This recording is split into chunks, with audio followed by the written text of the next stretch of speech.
क्या 2025 में होगी वर्ल्ड वॉर 3? और अगर ऐसा हुआ तो वो कौन से 5 देश हैं जो हो सकते हैं सबसे सेफ और क्यों? This is the topic of the video. मेरा नाम है हरीम और आप देख रहे हैं स्विच। दुनिया में आजकल कई जगहों पर जियोपॉलिटिकल टेंशंस बढ़ रहे हैं, जिससे वर्ल्ड वॉर 3 की पॉसिबिलिटी पर चर्चा तेज हो गई है।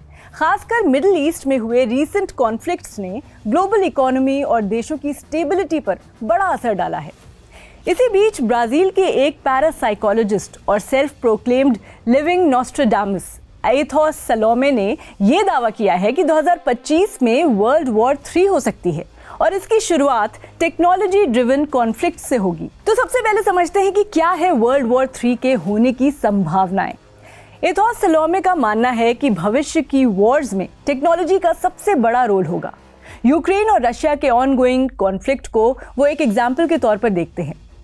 उनकी प्रेडिक्शन के मुताबिक अगर डिप्लोमेटिक टेंशंस को सही तरीके से हैंडल नहीं किया गया तो ये एक फुल ब्लोन वॉर का रूप ले सकता है। दूसरी तरफ ग्लोबल टेंशंस का असर लोगों के मनोबल और इकोनॉमीज पर भी दिख रहा है। तो ऐसे में सवाल उठता है कि अगर सच में वर्ल्ड वॉर 3 होती है तो कौन कौन से देश सबसे सुरक्षित रहेंगे? बेस्ड ऑन सेवरल रिपोर्ट्स, आइए जानते हैं 5 ऐसे देशों के बारे में जो अपनी न्यूट्रलिटी और ज्योग्राफिकल एडवांटेजेस की वजह से सेफ शेल्टर माने जाते हैं। पहले नंबर पर है स्विट्जरलैंड। स्विट्जरलैंड को सेंचुरीज से उसकी न्यूट्रलिटी के लिए जाना जाता है। कांग्रेस ऑफ वियना 1815 के बाद से इसने किसी भी वॉर में हिस्सा नहीं लिया। यहाँ का फॉल आउट शेल्टर नेटवर्क इतना एक्सटेंसिव है कि पूरी पॉपुलेशन को शेल्टर दिया जा सकता है। इसके साथ ही इकोनॉमिक स्टेबिलिटी और सेल्फ सफिशिएंट एग्रीकल्चर इसे और भी मजबूत बनाता है। साथ ही एयर स्पेस पर स्ट्रिक्ट कंट्रोल और हाई प्रिपेयर्डनेस इसे और सुरक्षित बनाती है। दूसरे नंबर पर है न्यूजीलैंड। साउथ पैसिफिक में रिमोट लोकेशन की वजह से न्यूजीलैंड ग्लोबल कॉन्फ्लिक्ट जोन से काफी दूर है। यहाँ न्यूक्लियर वेपन्स बिल्कुल नहीं है और स्ट्रिक्ट एंटी न्यूक्लियर पॉलिसीज लागू हैं। यहाँ लो पॉपुलेशन डेंसिटी होने की वजह से फूड शॉर्टेजेस का खतरा भी कम है। यहाँ नेचुरल रिसोर्सेज और renewable energy capabilities sustainability ensure करते हैं। Number 3 on this list is Iceland. North Atlantic में ज्योग्राफिकली आइसोलेटेड होने की वजह से आइसलैंड ग्लोबल कॉन्फ्लिक्ट्स में स्ट्रेटेजिक इंटरेस्ट नहीं रखता। ये नेटो यानी नॉर्थ अटलांटिक ट्रीटी ऑर्गेनाइजेशन का मेंबर है, लेकिन इसकी खुद की कोई स्टैंडिंग आर्मी नहीं है। यहाँ जियोथर्मल और हाइड्रो इलेक्ट्रिक एनर्जी की मदद से एनर्जी इंडिपेंडेंस हासिल की गई है। यहाँ की फिशरीज इसे फूड सिक्योरिटी प्रोवाइड करती है।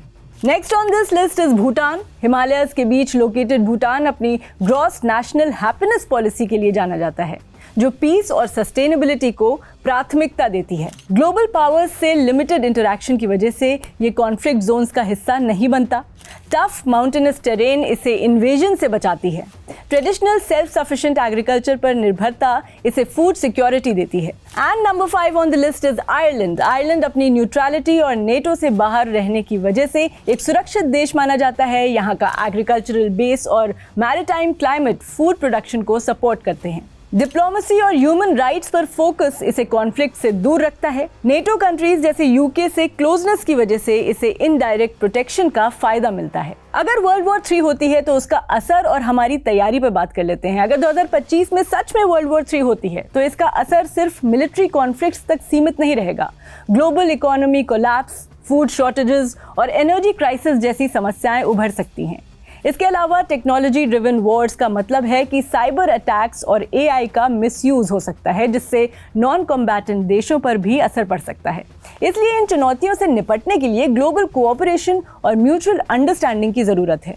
साथ ही पीस को प्रमोट करने और कॉन्फ्लिक्ट्स को रोकने के लिए नेशंस को अपनी डिप्लोमेटिक स्ट्रैटेजीज को और मजबूत करना होगा। तो क्या आप भी सोचते हैं कि वर्ल्ड वॉर 3 हो सकती है, या अगर ये होती है तो इसे रोका जा सकता है? क्या आपको लगता है कि इतिहास खुद को दोहराएगा? कमेंट्स में अपनी राय जरूर दें एंड कीप वॉचिंग स्विच।